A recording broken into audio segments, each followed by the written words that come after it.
Welcome back to the Sword of Truth podcast, the alcohol-fueled chapter-by-chapter reread of the Sword of Truth series with a document case full of craft brew on the side. I'm Jade. I'm Nate, and on this episode, we are flying into chapter 34 of Blood of the Fold. I was gonna make some, super cool flying noises, and then I realized I can't with my mouth, so... Well, I was just thinking a document case full of craft brew, and at first I was going to say that wouldn't work. But the more I think about it, that was probably a waterproof case to protect all the documents. Oh, yeah. So it would work. I'm picturing, the case in, National Treasure. Oh, okay, yeah. With all the extra little seals and shit on it? Yeah. Okay. It's wrapped around his back and shit, so it's, exactly that case. I'm like a map sure. tube, almost. Yeah. Yeah. Yeah. That's where I was, when you said document case, I was like the circle tube for, blueprints. We're on the same page, babe. Yeah, absolutely. So in short, would work, probably wouldn't stay cold. Yes. Okay. All right. Well, when we left Kahlan in the last chapter, she was walking alone in the woods, right? She was going to go check on some of the men, right? Get some fresh air. Mm-hmm, mm-hmm.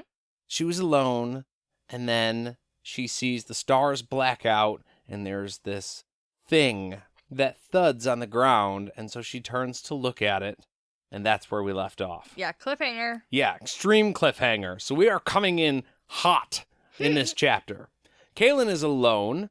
She sees green eyes, big teeth, fangs, actually, and she's scared as shit, as you would be. Yeah, and she says she notices right away that it's a short-tailed gar, not a long-tailed gar. Yeah. Oh, of course it's a short-tailed gar. Why would it be a long-tailed gar that I might have a chance to either defend myself against or get away from? Yeah. No, this is the apex predator, so I'm fucked right off the bat. Yeah. I feel like I think like Kahlan thinks a lot here. That was very stunted speech, but I think I got it out. Because if something bad is going to happen, of course it's going to happen to me. Now, I don't really believe in luck, but it just feels that way sometimes. You're like, damn it, of course. I liked that her brain was quick enough to be like, where's the blood flies? In the middle of, staring face down with a gar. Oh, yeah, that she was so aware. Yeah, that's something I definitely would not There's be. no fucking way I would have fuck realized. No. Maybe later I would have been like, oh, I didn't get bit by one. Maybe I did and I didn't realize it.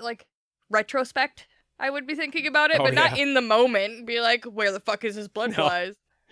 You'd be talking to yourself like, all right, you're a badass. You can handle this. Oh my God, run away. No. But he acts funny, not like a normal gar does, and is looking at her all weird. Yeah, so he's just she knows it's off. Staring at her like, why are you freaking out? It's fine. And then she gets surprised. Surprised because she finds out he can communicate. Oh, sorry. Because she guesses that it's Gratch. Okay, right. And then he starts freaking out and they communicate a little bit. Yeah, he's not being aggro at all. She's just standing there. He's standing there, lifting the thing off his chest and he's looking at it, which Kahlan's hair. Yeah. He's comparing. He's thinking. And then Kahlan figures out it's Gratch.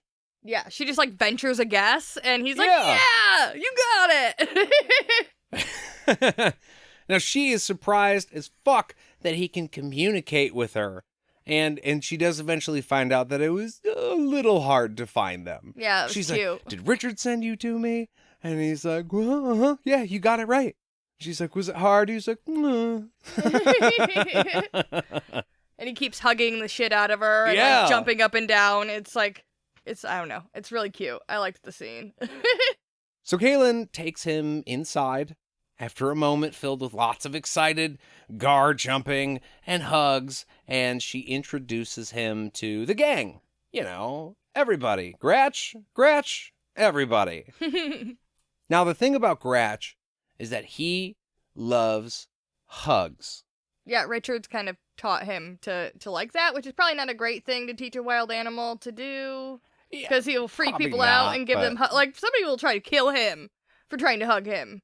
That's true. Yeah. I'm even surprised Kahlan didn't try something. Even if she noticed something was weird, it's a gar, kill it. or get away. Yeah, even if she thought it was, Richard's friend, like she wasn't like, oh, okay, it's going wild now. If he automatically opens his arms and starts walking towards you, you're going to be like, oh my God, I'm going to die. He's like a bear, except worse.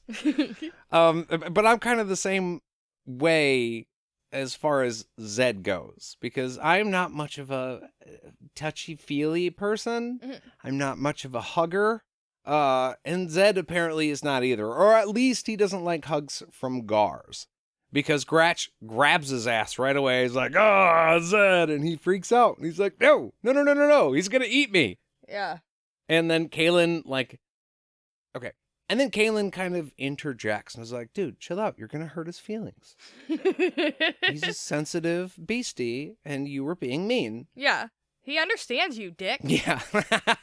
It speaks English.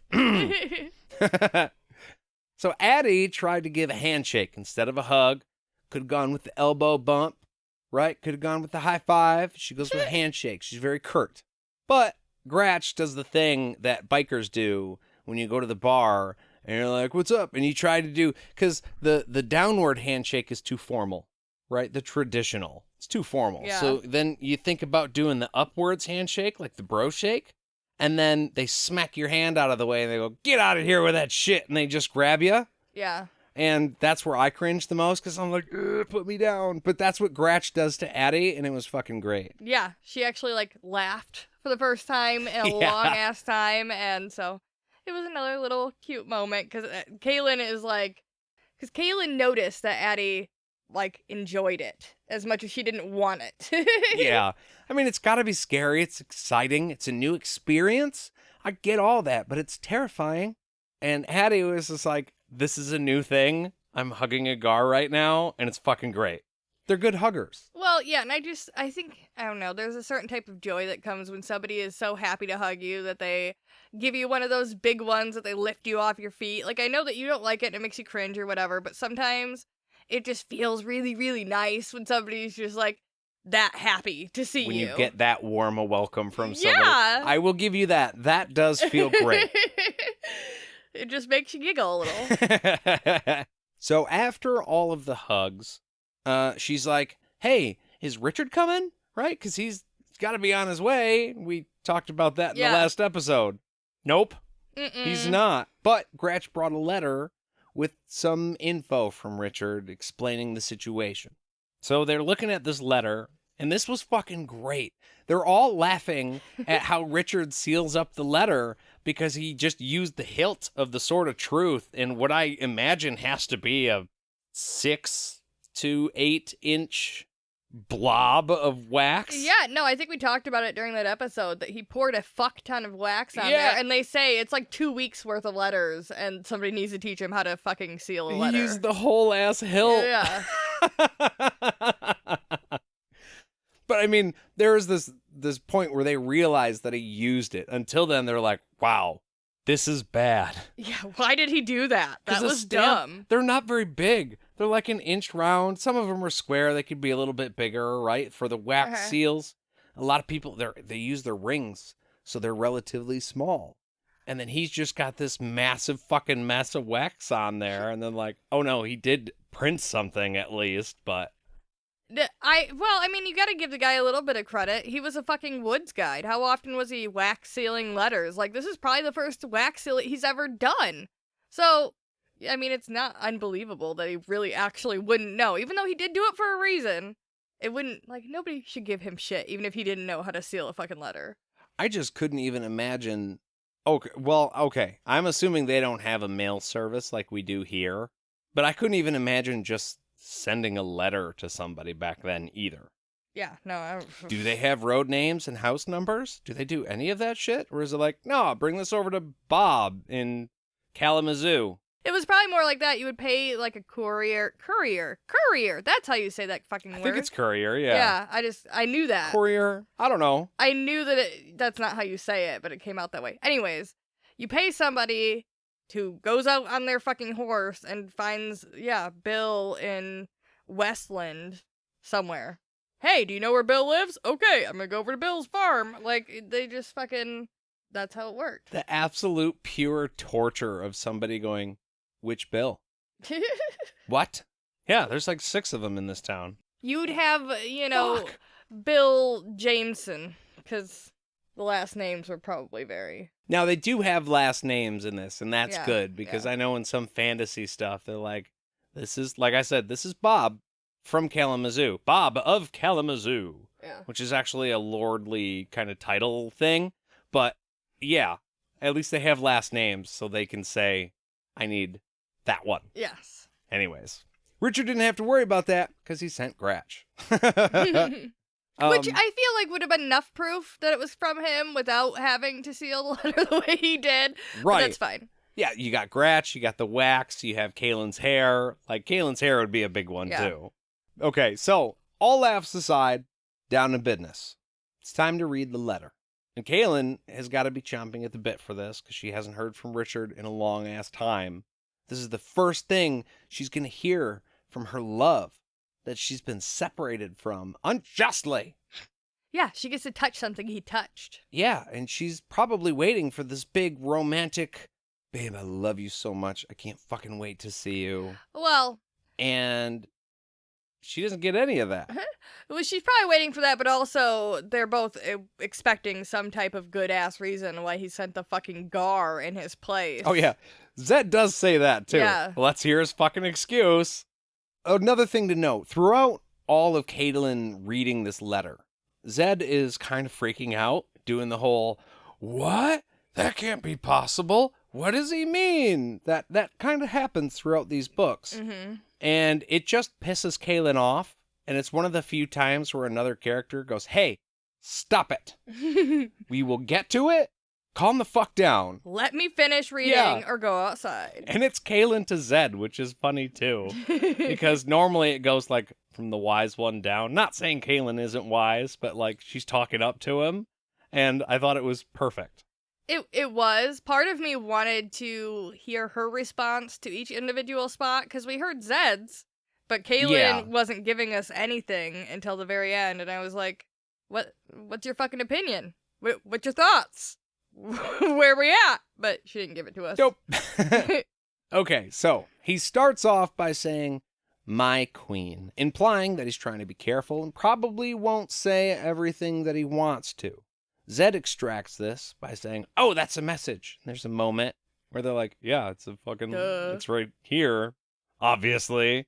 But no, so Zedd totally gets the meaning behind it right away, just gets that right out of the way for the reader. It felt like a very obvious thing, though. Like, that happens in Harry Potter. Like, they address Sirius Black as Snuffles and don't say anything important in the letters. Like, it's common when you're sending sensitive information back and forth between people in a situation like this that you don't fucking put everything Spill out there. Your guts. Yeah, you don't put all the secrets in the letter. Like, I don't know. It was just a little bit of like, yeah, well, duh. He's not going to be like, Mother Confessor, I know you're still alive and I love you so much. And we're going to, like, no. With her whole name, middle name, address, and social security number. Of course. No, he wouldn't do that. And he tops that by saying, okay, don't be mad. But I just ended the Midlands Alliance. So, hope you're not pissed. I hope you're sitting down and you have a glass of wine. Yeah.